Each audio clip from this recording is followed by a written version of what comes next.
Hello everyone, welcome to the Music Masterclass. This is Marc Sabatella from Mastering MuseScore, and this is my weekly series where we take a look at actually creating music. For the last few weeks, including this week and going into the next couple of weeks, we're mostly focusing on the music that's being created as part of my jazz piano holiday course and the techniques that I'm showing there. You don't have to be a student in the course to get something out of this session, because I'm going to show stuff that's useful potentially to anyone, but those are where some of our examples are going to be coming from. And man, it's getting really nice. It's the music that I'm hearing that people are submitting. It's like, wow, this is jazz. This sounds like jazz now. We're really getting there, right? Remember when we started off and it was just like plunking out a melody and some ones and fours and fives in the left hand, and it was just like that kind of stuff, and it was like, where is this going? And in a month's time, we are much further along than that, right? So, thanks everyone. I always love people checking in and letting us know where people are here and where you're coming from. So, feel free to be, especially if you're working on the course, the Jazz Piano Holiday course, and you've got a particular score that you've got a particular question about. See if you can, maybe give me a hint as to where to find it, and I will attempt to get it. But what I'm going to do is show a couple scores that I've seen posted recently to comment on. And one of them is going to be, let's just do a bunch of these things. So this is one. Wait a minute. Is this Peter's? Peter, are you Tandem RX? Maybe. I think this is the one. Peter, yes, there we go. Arrange Peter onto it. Okay, cool. So this is using upper structures a little bit, which is one of the lessons that I want to talk about here, because it's one that takes a little getting used to the sounds, and I want to talk through a little bit. So first of all, let's just hear what Peter's created already, because it's when I say that things are sounding good, I mean they're sounding good. This sounds great.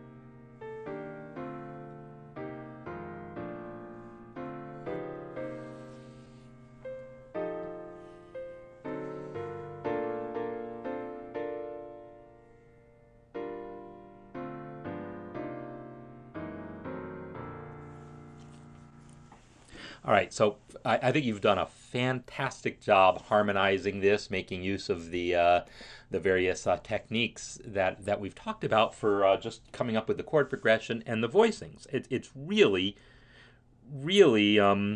coming along well. And yes, Colleen, you've got a question about, will the course stay up? Yes, it will. I will probably maybe close it like in preparation like next year at this time, on the assumption that I'm going to do this again, just to have that experience of the gradual dripping of the lessons. But yeah, I'm not thinking that far ahead too much yet. So there's so many things that are going on really well with this. I mean, I think the way he's applying the harmonies, and he's identified some of these different places where he can use different cadences and so forth. And so the harmonies are working great, and a lot of the voicing, most of the voicings, yeah, pretty much all the voicings are working great. But the question came up about upper structures. And so the idea of an upper structure is that it's what's going on in the end of that first measure there. So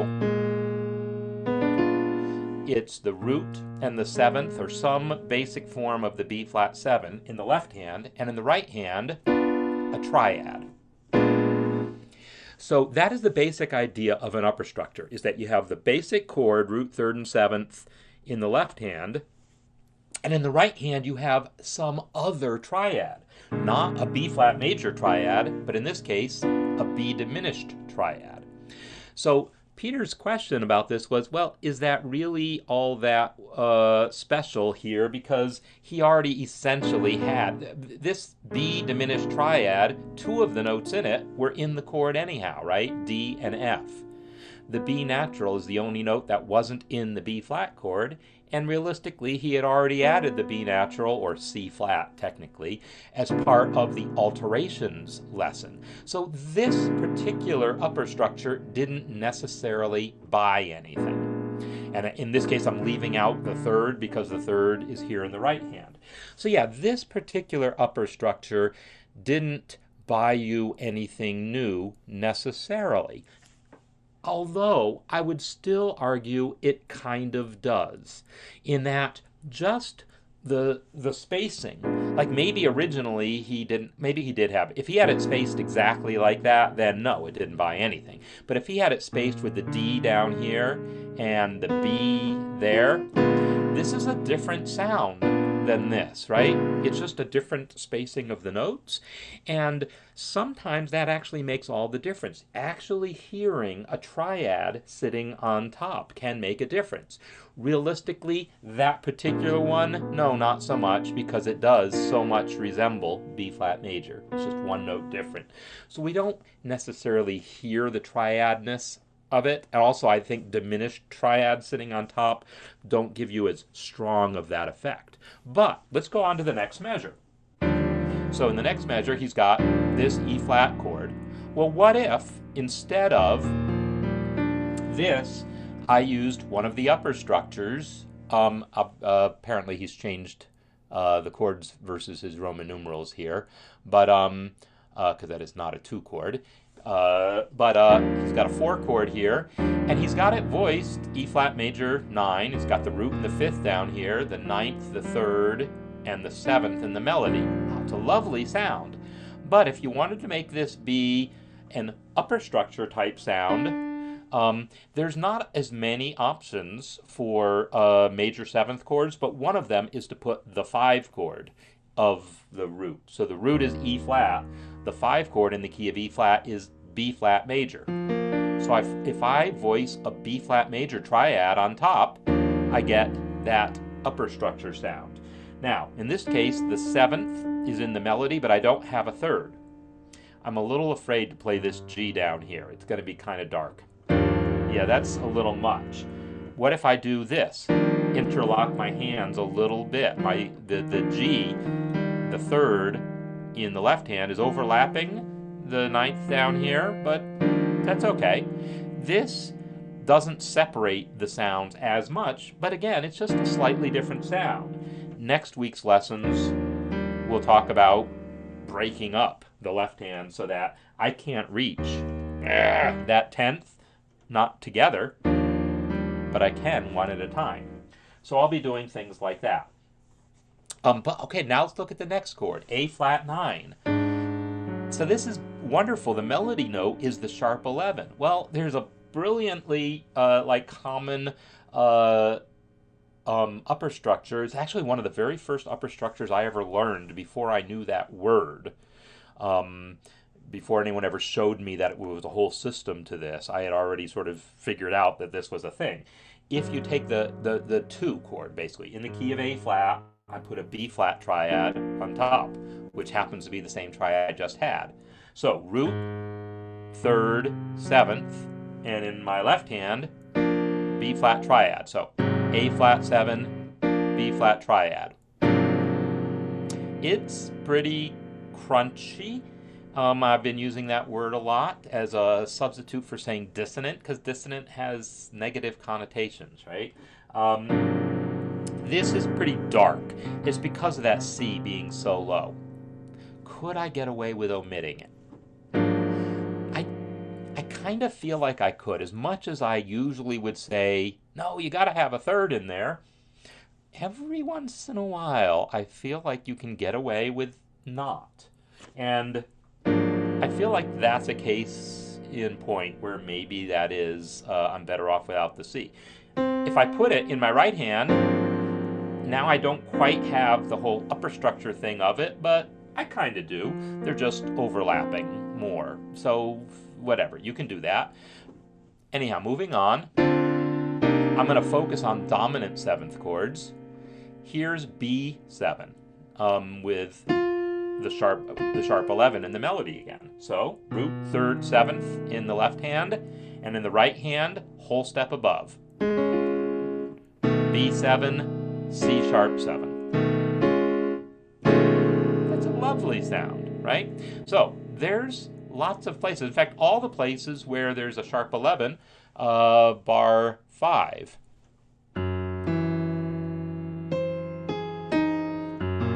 G flat 7, A flat major triad. And again, that 3rd is awfully low.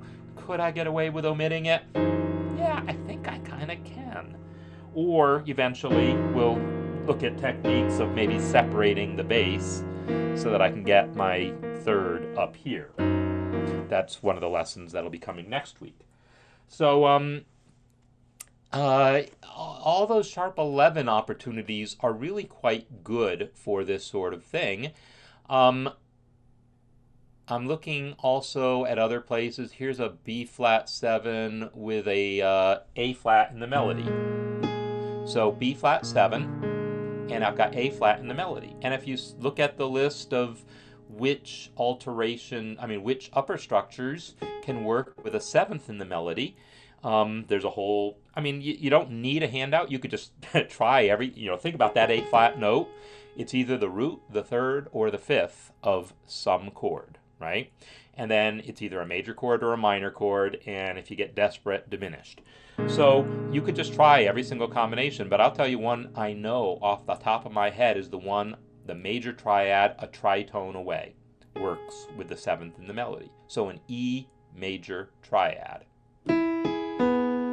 I've got my B flat 7 in the left hand, E triad in the right. I'll leave out the A flat here because it's doubled, and you have this sound here. So that upper structure works really well. And the thing is, you almost, because you've got an E natural, but you have a C. So what you have on top here is an augmented triad. So technically still in the upper structure kind of family, but we typically don't mess with thinking about augmented triads because our brains start to explode if we have too many options.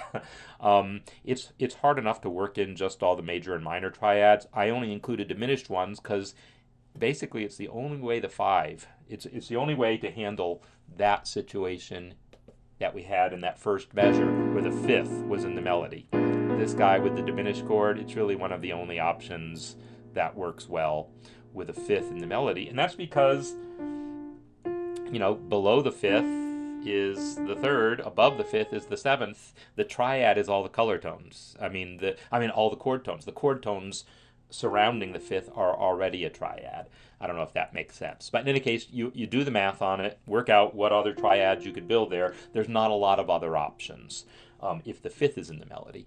And so diminished chords give you something. Augmented chords would certainly work. But yeah, then we get even more possibilities. But I'm going to stick with just this major triad one. So for me, B flat 7 right here is a nice option. And again, the fact that the notes are spaced in this particular way, triad against basic chord, the ear processes that a little differently than those same notes rearranged differently. I don't know. If I did this, I took this E and moved it down here. It's now, I don't like this as much, but aside from that, it just doesn't have that same sense of hearing a major triad or a minor triad on top. That whole aspect of these upper structures being polychords, that we're aware at some level of 2 chords happening at once. It's a delicate thing that we're only dimly aware of, kind of unconsciously, but it's easy to destroy that illusion. So the more we do to keep them separated like that, the better chance of maintaining that illusion.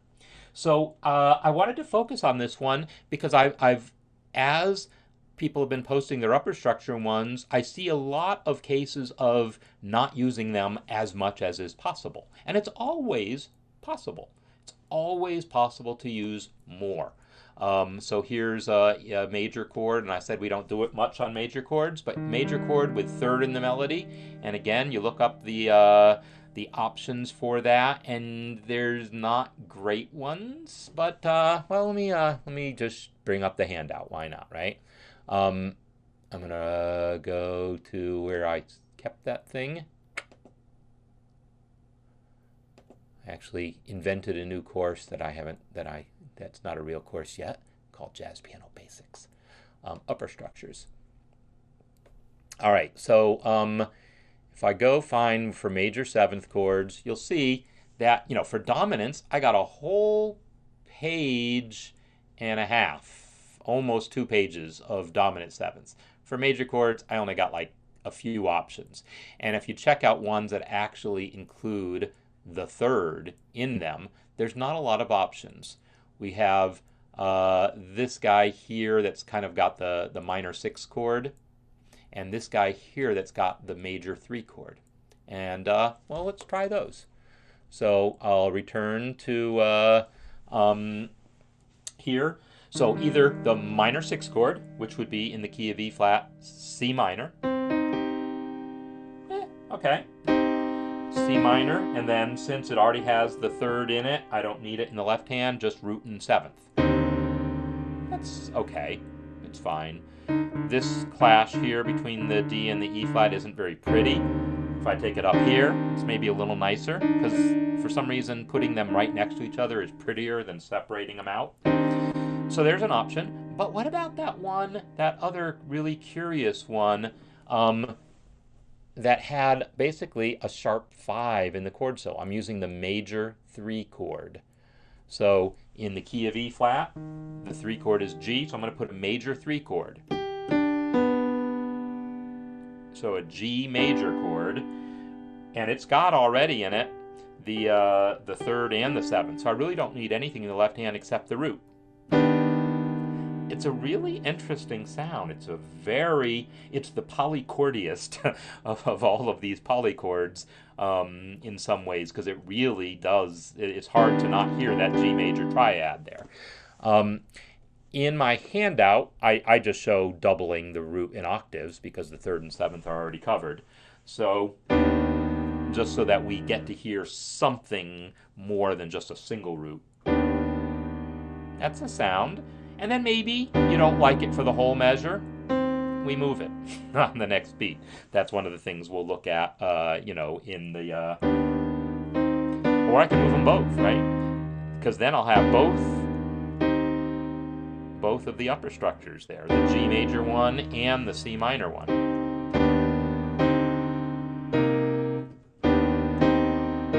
So there's always options. That is the lesson here. Always there are options.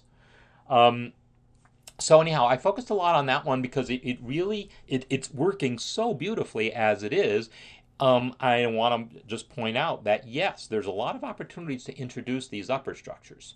Now, what I'm going to do is I'm going to cheat. No, it's not cheating. It's just giving you a little hint of what's to come. I'm going to go back to, I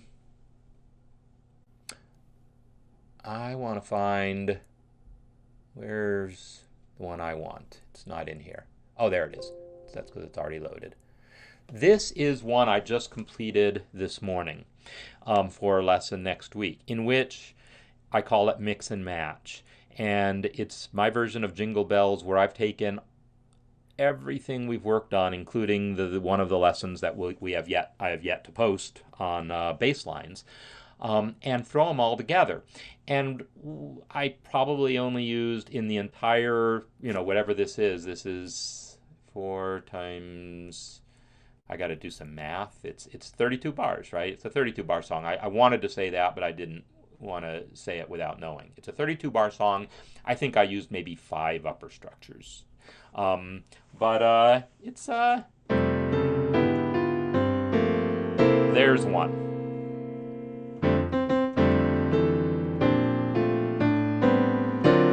another. Then there's two more. 1, 2. And so you might have the idea that I actually use more than I am, and maybe I'm undercounting, but there's not a ton. I'm not using them every opportunity because I'm using other things, the inner voice movements that we're also looking at now. Lots of great possibilities there. These block chords, right? This little passage here. Are drop 2 voicings. So anyhow, lots of things that I'm mixing and matching between, but it's almost literally cutting and pasting from all the different versions that I've done, just using, hey, here's a measure from this version, here's a measure from that version, or here's the right hand from one version and the left hand from another version. I do some of that, but there's like nothing new in this other than the baseline lesson that you know, hasn't been posted yet, but everything else is lessons that have already been posted in this. So anyhow, that's just a little sneak peek ahead. So anyhow, yeah, lots of stuff going on in this that's really great, and I do think there's more opportunity to use upper structures that I would like for the purpose of the lesson to try, and then realistically you back it off and only use a few. Here's just now to move on. Here's one Richard has of Bring a Torch, Jeanette Isabella, which is a tune I did not know before last year. And he's also got really nice harmonies going on and is working a few upper structures. So I'm going to let MuseScore.com play this for us.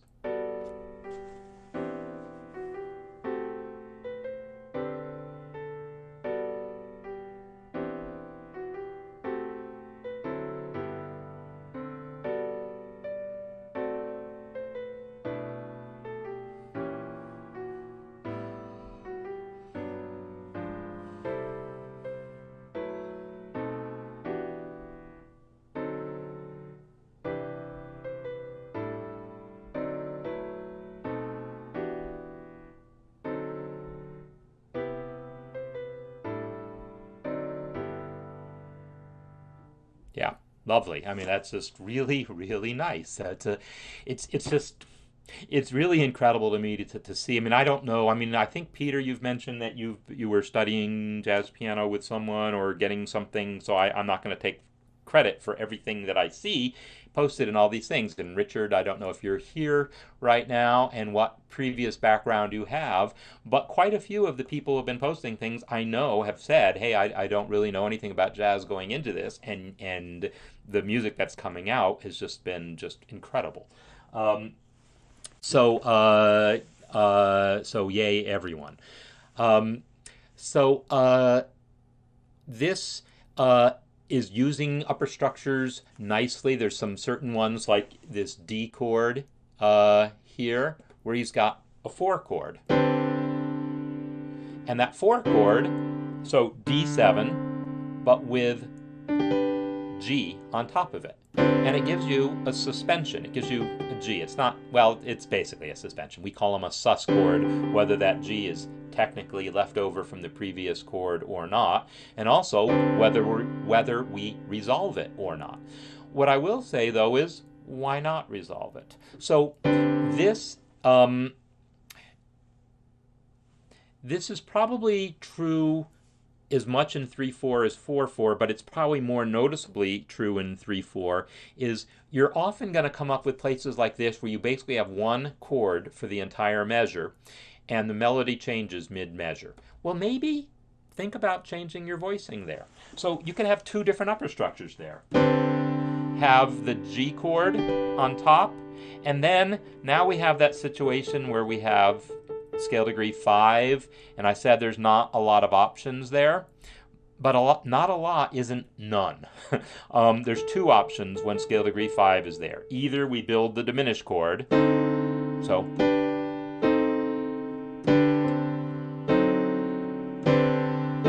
we either do that, 2 different upper structures, or there's another option there that involves a sharp 9, and it's using an F major chord.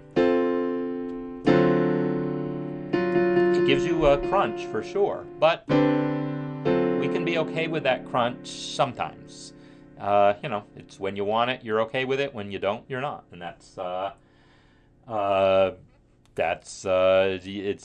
decision you get to make. But the idea is whether you do this way with the diminished chord or this with, I guess it's F major over D, so it's the flat 3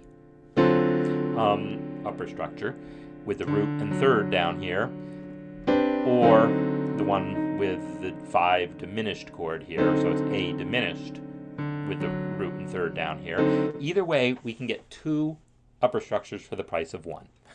Not that this costs anything, right? Well, the upper structure doesn't. So when I say it happens a lot in 3/4, it's because, well, 3/4, we're more likely to only have 1 chord per measure. In 4/4, by the time you've worked through all the stuff that we've done in this course, you're more likely to have gotten to a point of 2 chords per measure. And now, suddenly, we don't necessarily need 2 different upper structures on the same chord anymore, unless you do it a quarter note at a time. But that gets to be pretty heavy to try to play, you know, if it's quarter notes, bum, bum, bum, bum, that's a lot of bum, bum, bum, bum, bumming. And so it's more if we've got a little more time, if it's a slower tempo, or if maybe you have 4 beats of the chord, so you can do this in half notes. But in 3/4, it's going to happen pretty often exactly like this, that you'll have these opportunities to use 2 different upper structures. Now, there's a couple other comments that I would want to make here. One is this sound here. This is not a sound I'm going to recommend using, and I think I make the point in the video in the lesson on extensions, but I'll make it again now, and also for the benefit of people who, you know, are not actually in the course. This note here, F sharp, it's the 6th of that A minor chord.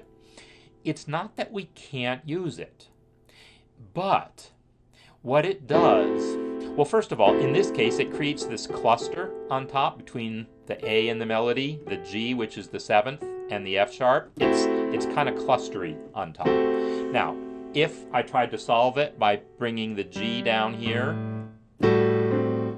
I could do, actually, this sounds pretty good. That's not bad. So this same exact notes, but spread out differently, I'm actually kind of liking, and it's actually kind of an upper structure sitting on top here. But I'll tell you what the issue is. I like the sound out of context, but when this A minor chord occurs in the context of this 2-5-1, that A minor chord has C as its 3rd, and F sharp is the 6th. That interval is a tritone. Now, I'm not opposed to tritones. I love tritones. But tritones are sounds that I associate mostly with dominant 7th chords. And in particular, that same tritone is the one that we're about to get in the D7 chord. So if you include a 6th on a 2 chord, you know, on a minor 2 chord like this, you're basically creating a sound that is the same sound as the 5 chord to follow. You're diminishing. That's a poor choice of words. You're because I don't mean making sound diminished. Although tritones are associated with diminished chords also. You're lessening the effect of that 2-5 by making the 2 sound too much like the 5. So anytime you put a 6th on a 2 chord, you're making it sound like the 5 that follows. So as a result, as much as I like the sound of minor 6th chords are beautiful. And you know that chord I always talk about, my favorite chord, the minor 4 chord? When a minor 4 chord happens, a 6th on it is gorgeous. I'll show you that in a second, because I see there's also some comments in here. So I love the sound of minor 6th chords, but I don't use them for my 2 chord because it makes it a little too 5-y. All right, so Peter Well, thanks for the comments. I just thought I had remembered you saying something about having someone else showed you. Maybe you just meant you saw in a video or something. But in any case, thanks. As I've mentioned many times before, this isn't how I learned this. I learned this over the course of like 30 years, gradually, one thing at a time. All the things that I've crammed into the 6-week course is 30 years of knowledge. At the end of those 30 years, now I can do this stuff on the fly. I can teach it.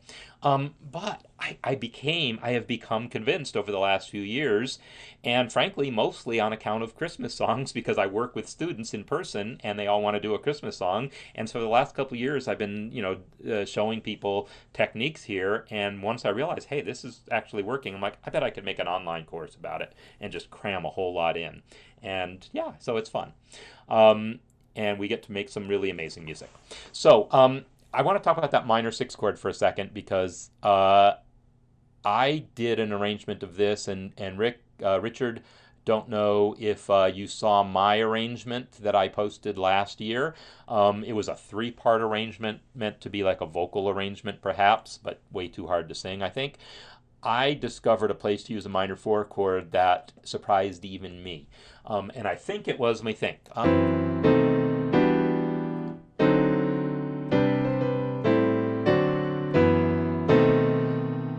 Here we go. You ready? E minor, then C minor. That's the minor 4 chord.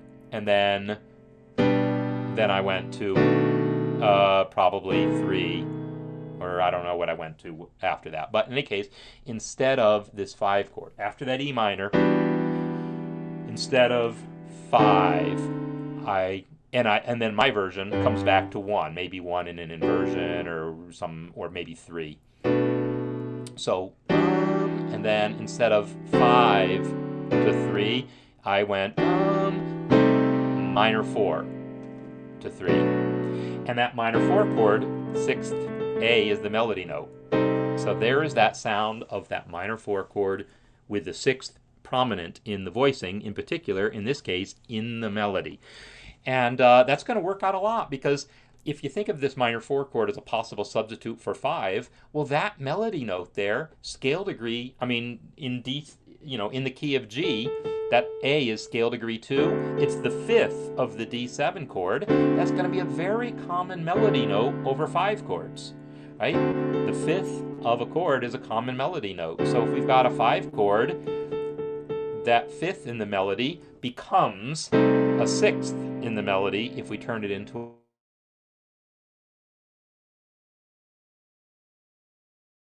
surprisingly often. And yet, man, when I hit on it there, I was very happy. I was very happy. Anyhow, that was a little moment that I had there. So anyhow, that was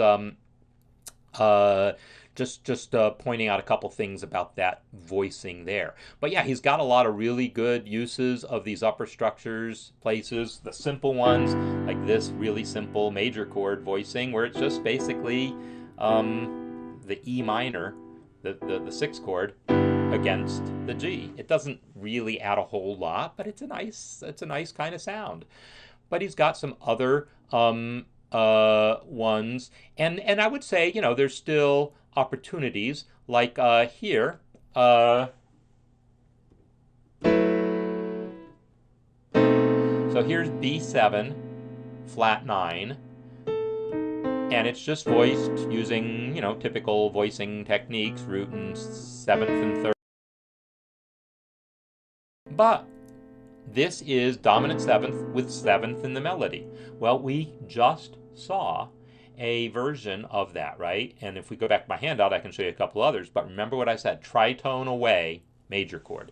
So a tritone away from B7 is F, or tritone away from B is F. So I'm going to play an F major triad.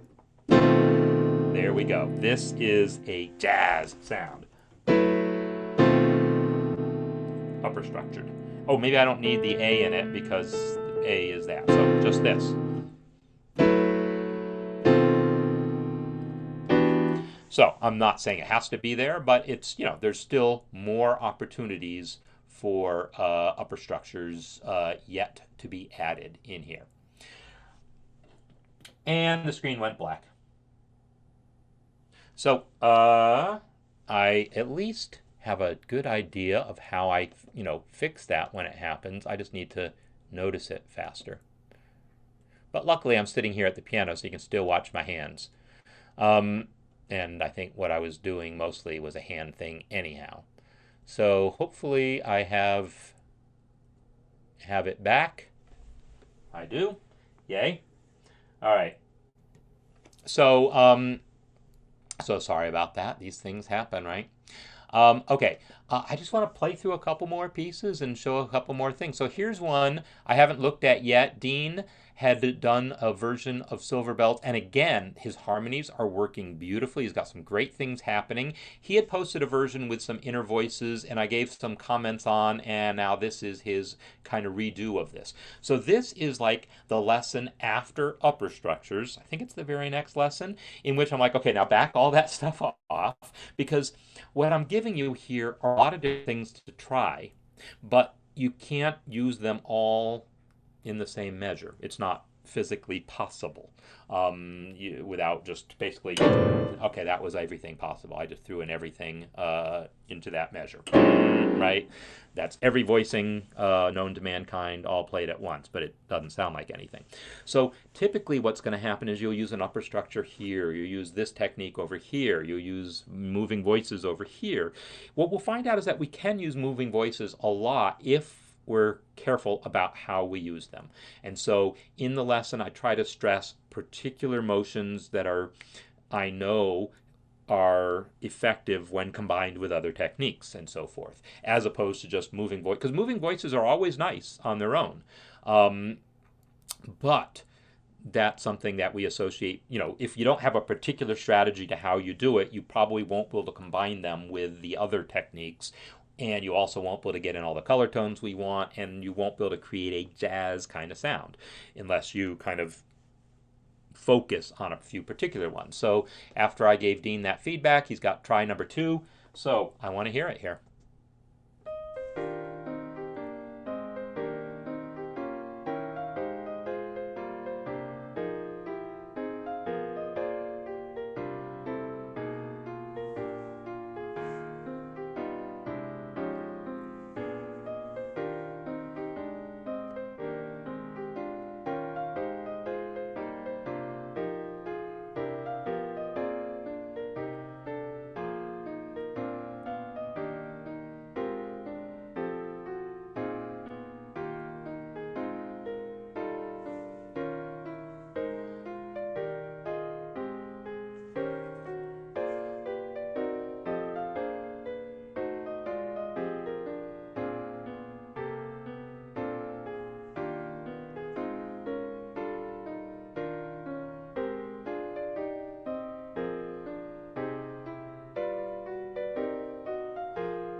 All right, so Dean, that's some really nice motions you've got going on there, just as you did last time. And a lot of them are really, really effective. So first of all, the diatonic stuff is always safe, right? Those kinds of motions, moving parallel thirds in your inner voices, that's always going to work, right? So there's never going to be a problem with the diatonic stuff as far as that goes. Other than, eventually we might rip it out because we're going to discover other things to do. So what I think is going on here is I'm glad you've got as many chord symbols, you've got symbols everywhere, and I'm going to check on them. I think what's happening is that some of your moving voices are conflicting with your chord symbols. Either that or you've altered your chord symbols from maybe what you had at one point before in a way that maybe doesn't work in the same way. So I'm just going to stop. I'm going to play through and stop at a couple places that I want to examine in more detail. Okay, so this measure right here, I had commented, is that a D natural? It is a D natural. Okay, so here, this is a quick little 2-5 here, G minor to C, G minor 7, to C7. I'm just going to call them sevenths because that's what we do. Going to F minor. So that 2-5, quick 2-5, beautiful thing. But what I will observe is that C7 is actually missing its third. And just like that time before when I said, you know, sometimes I feel like you can get away with it, this is one of those times. And I think part of it is flat 9. Well, this isn't a flat 9 though, right? It's just a regular 9. I feel like sometimes you can get away without a third, and I feel like you did here. But as far as what I'm dealing with here, the fact that you're changing chords so quickly there, G, C, F, and the bass is having to move quickly, one of the things I mentioned at the very end of the inner voice lesson is if you apply the very specific technique that I talk about over dominant seventh chords, it basically turns it into a 2-5.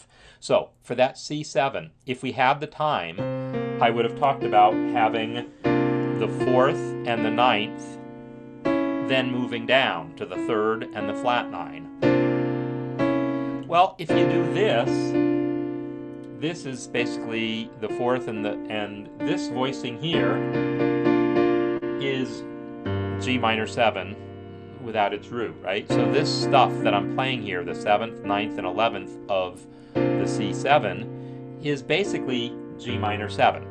So maybe I don't need the G minor 7. Maybe I'd be better off just doing that. So I'm going to try to play your thing that way, because I think that's going to make it feel less jumpy to not have to have that really quick 2-5 like that, because that really quick 2-5 is a lot of boom, boom, boom going on, right? Or in that octave. So let me try to slow this down so I can play it.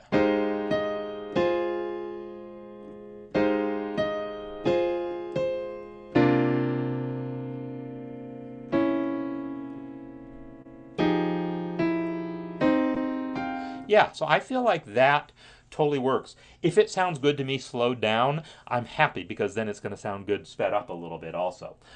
So in any case, if you have a quick 2-5 like that, I would use that as an opportunity to compress it to just a 5, and then get in that 4 to 3 while you have 9 going to flat 9. So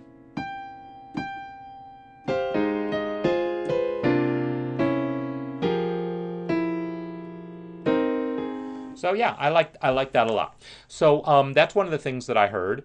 Let me just keep playing. So what happened here? This voicing that I heard there was more dissonant than I expected. Oh, I see. It's because it's a flat 5. Okay, so he's got C7. All right, so there's a few things going on. I see you've got a C7 chord notated, and yet there's an F in the melody and an E flat in the left hand. So the sound that I'm getting here is not C13 or any kind of C. So I'm not totally sure what's actually meant to be happening there. But I would just observe that if you think about the whole phrasing thing that I talked about a few weeks ago, and breaking things down into 4-bar phrases and then 2-bar phrases and then 1-bar phrases, we want 2 chords at the beginnings of our phrases. So I really want bar 5 to be back to the 2 chord. Even though the melody is D, that kind of sounds more like a B flat chord, I would rather be able to have my F minor chord at the beginning of bar 5. That way I can actually think about, you know, a C7 leading to it. But the C7 just doesn't fit that melody. The melody's got F and an E flat. So I would probably not be going with that. But in any case, I think what's going on here is the chords themselves don't necessarily fit the context, and then the voicings don't fit those chords either. So the problem here to me isn't about how you're doing the motion. It's about not having as strong of a harmonic underpinning as you might have wanted. Like if you're gonna land on an F minor chord and then I want to come back to the F minor because I just do. I recognize you don't have to, and it could be B flat 7, but I also have some static progressions leading from 2 back to 2. So one of them would be F to C. Another one, though, is F to B flat and then back to F. So I think I'm going to try that one. Then F minor, B flat, and then back to F minor. That's a possibility. I show several other options in there. But in any case, the stuff that's going on in here is not clarifying anything harmonically, or it's not saying what I think it needs to be saying harmonically there. So if we want this to all just be F minor, then I would say that C flat there that makes it the minor 7 flat 5 could work.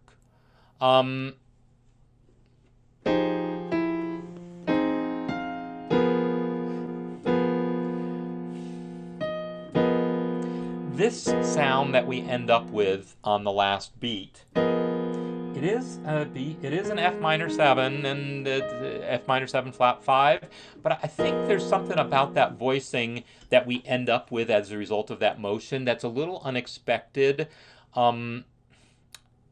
It is a good way of getting to be, on paper, it works better than it works to my ears, because that F minor 7 flat 5 leading to B flat 7 should be fine. But anyhow, I'm less happy with how it sounds in practice. So that would just be one of the places where you're like, okay, you tried it, and then you back it off when it comes time to do your mix and match later. So this measure here is one.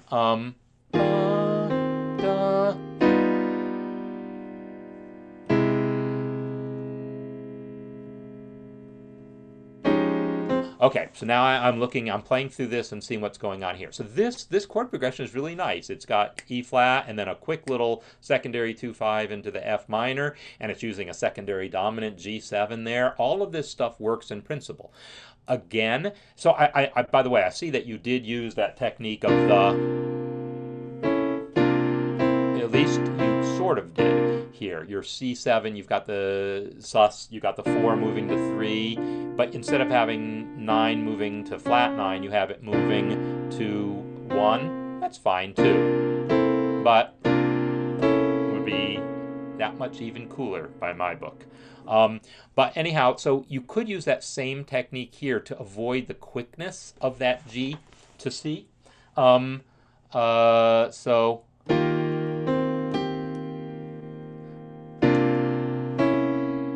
So that same, I mean, that technique, when we're improvising, we can't be like manipulating every possible variable. There's going to be certain patterns that we find over and over again, and that's going to be one of them. So as an improviser, I'm going to find that pattern over and over again. When I'm composing then, or arranging in slow motion, well, then I can try all other opportunities, but there's no getting around the fact that this is just a lovely sound. So I rather like that. But if you want the G, because I like how that G works in there, I feel like the line needs to work a little more directly. That B natural wants to go to B flat. The thirds and the sevenths should connect. So when I talked about these moving lines, it was about moving them within a chord. So what we've got here is now just basic voice leading, connecting one chord to another. But that's something that I, back when I first was talking about chorale voicings in general, talking about how thirds and sevenths often kind of connect to each other. So the third of the G chord should connect to the seventh of the C chord. And that's not happening here, right? We've got that B natural that's kind of going a little bit of nowhere. So the B is either going down to the A flat or up to the D, and it's not clear which, but this C chord is now missing a seventh, and that third, I'm not sure where it went. It leapt either way. So I would rather have dispensed with the D and the A flat, as lovely as they are as color tones, so I could hear that B move to that would have made me happy. The B, B flat, A flat. That's voice leadings, thirds and sevenths. When you have these 2-5-1s, anytime the chords move on circle of fifths, you should expect to see thirds and sevenths connecting. So yeah, it's the places where you've got quick chord motions where you've got to be especially careful about the voice leading, I think. Because the places where you're living on a chord for a little while, you're doing nice stepwise motions anyhow, but it's the place where the chords are moving more quickly and you're having to make sure you voice each chord, but voice leading counts also. So that would be my observation here. And then also, as far as that F minor, I talked about working that flat 6 in there. I would recommend not starting with it unless you want to. It's always unless you want to. But I would have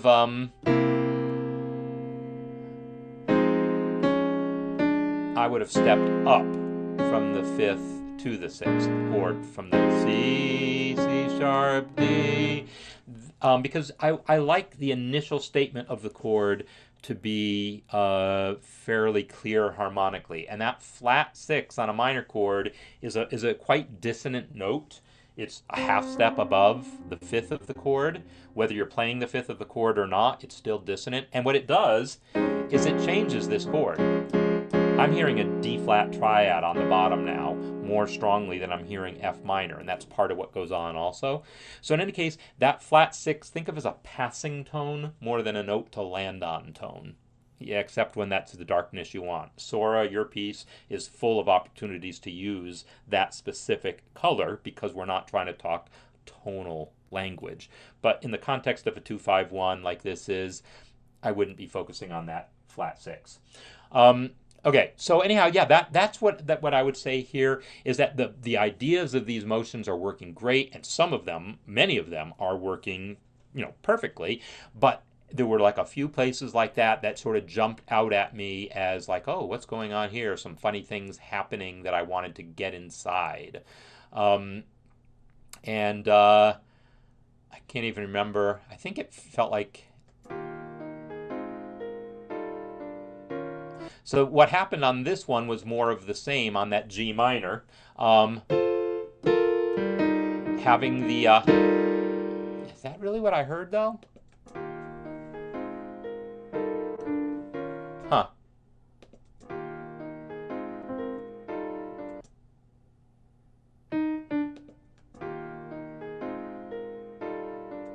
Yeah, that A, okay, so what happens first of all here is A natural is a perfectly good note on a G minor chord. It's the 9th, and yet what happens is because the B flat was tied over in the melody, the A sounds like the melody is going down to A. That's what I'm hearing. I'm hearing ba-da-da-dum.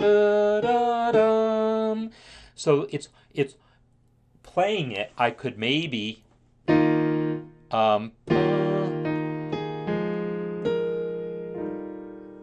if I'm really delicate with how I play that A, I can get away with it. But I think that's what's happening. It's actually because the B flat is left over from the previous measure, it's not sounding again. Now, what if I waited until beat 1 for to actually play the B flat?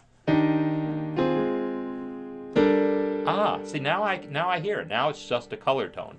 But it's the fact that I heard the note, then the color tone next to it that made it sound more like melody. But again, here is that E flat. Now I like though how it steps down. What's really happening is when I hear this is an E flat triad. What you're really making the sound of here is an E flat triad. And now that A is kind of a sharp 11, which is an interesting note, but anyhow, all those things are mixing up. So it's, you have to look at it from every possible angle like this. And believe it or not, yes, we kind of do this when we're improvising, but we also hope to get lucky a lot. And then we hope if we create a mess that we can clean it up quickly. But I think those are the things that are going on there. I think it's landing on the B flat first, then adding that color tone below it makes it sound like melody. And then this E flat actually makes me think of this not as a G minor chord at all, but an E flat chord. I think if that had just been this, by landing on the 5th first, then and then coming back down because you are trying to get to an E flat chord, that kind of thing would be effective. So yeah, there's a lot of thinking about the goal here and thinking about where you're trying to get to, what you want to land on, and how you want to get there. And that's I guess that's where some of the real skill comes in here, because anyone can just follow some rules and say, hey, I did the things you said, but then it's like being able to listen and go, okay, but wait a minute, did this one work as well as it could, and what could make it work better? So yeah, so the types of motions you have here are fantastic. They're exactly the right kinds of motions, but there's just, particular ones that are jumping out as creating a sort of a dissonance that doesn't necessarily serve.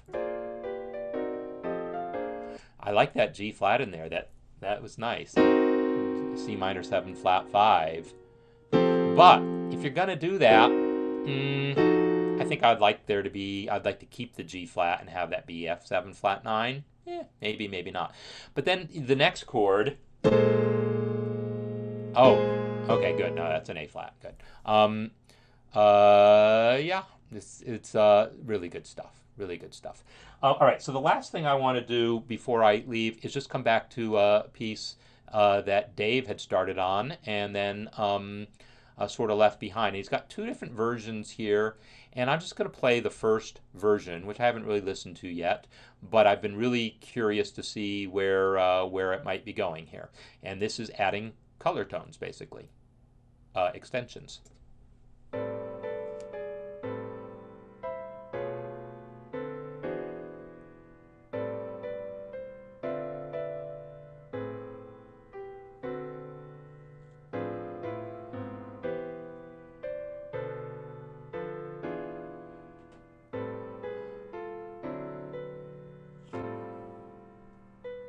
All right, good. So I think the color tones you've chosen are the right ones. The thing that's getting in the way here is you've got them above the melody, and therefore I can't understand the melody anymore.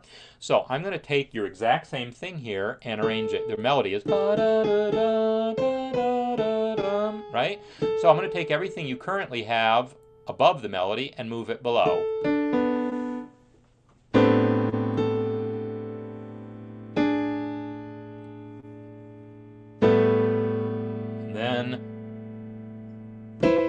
Yeah, this is all good. And then here's the B, and then you got a C sharp under it. I'm having to do a lot of math here. And then a G and an F sharp. Yeah, it's okay, yeah. And then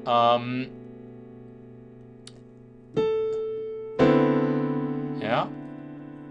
And then G sharp is the melody. He's got F sharp.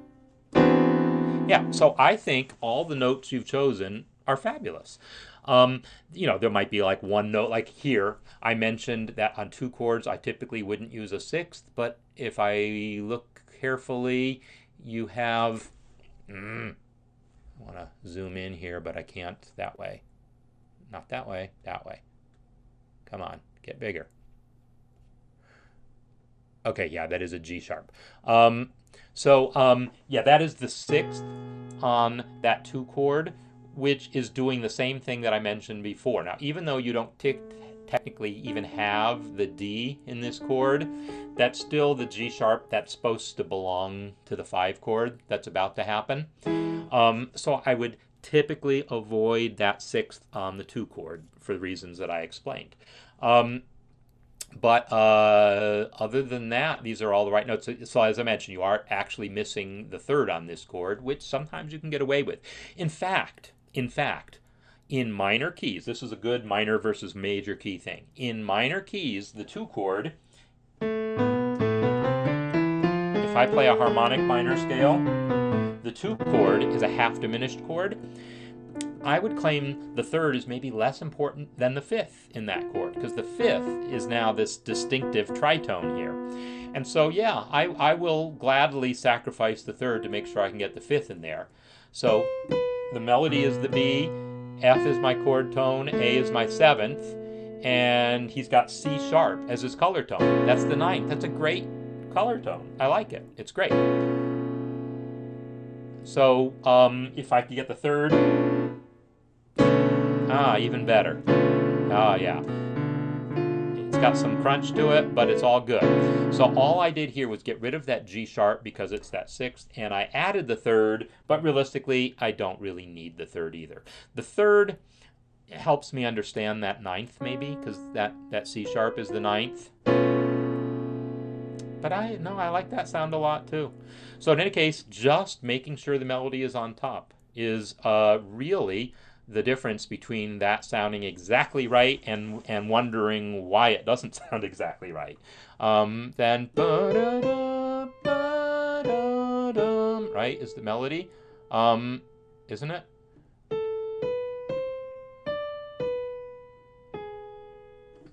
There's maybe the melody's missing there. Yeah, normally the melody would be an A there. But boom, with underneath it, you've got a B and a D. And then, yeah.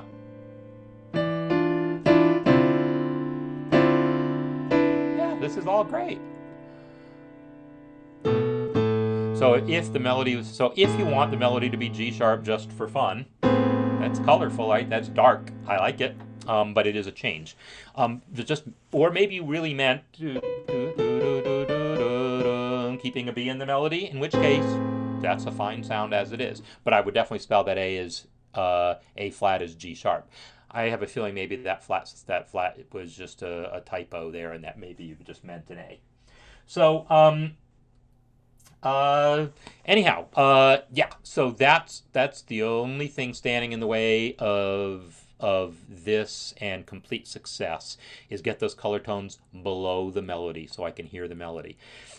I will say it is sometimes possible to put harmonies above the melody, but it's tricky. It's not going to work if you don't have a real clear, like, parallel harmonies, like when you get to the inner voices thing, and I talk about parallel. Actually, it's the parallel motion lesson where I talk about moving a line in parallel with the melody.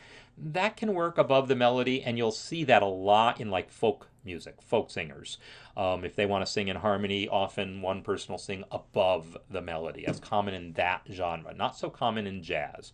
Now, it does work if it's totally different rhythms, right? If you've got a melody happening here in the trombones and the saxophones are doing something else entirely on top of it, or trumpets are doing something on top of it, as long as they're not doing the same rhythm as the melody, it can often work if it's like sustaining some chords with a melody moving.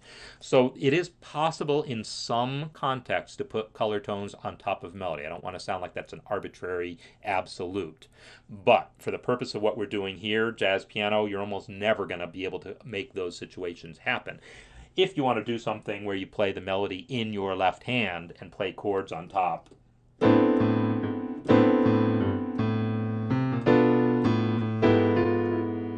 I could do that and put the whole chord on top. There's certain techniques like that do work. But in general, we want melody in the right pinky, bass in the left pinky, and everything else in these inner fingers. All right. So that was I really enjoyed this. So I hope you did too. So that was a nice look through some of the music that has been submitted lately, and I got to dig in deeper into talking about upper structures and extensions and alterations and inner voices and some of the things we've been working on. So we got a couple more weeks left of this, and there's still more lessons and lessons that are out there to be worked through, and new lessons coming next week. And yeah, it's going to be amazing. It's already amazing, the music that I'm hearing. So I just am so excited by everything you're all doing. So my applause to you. You're all doing a great job. Keep it up, and we'll see you next week. Okay?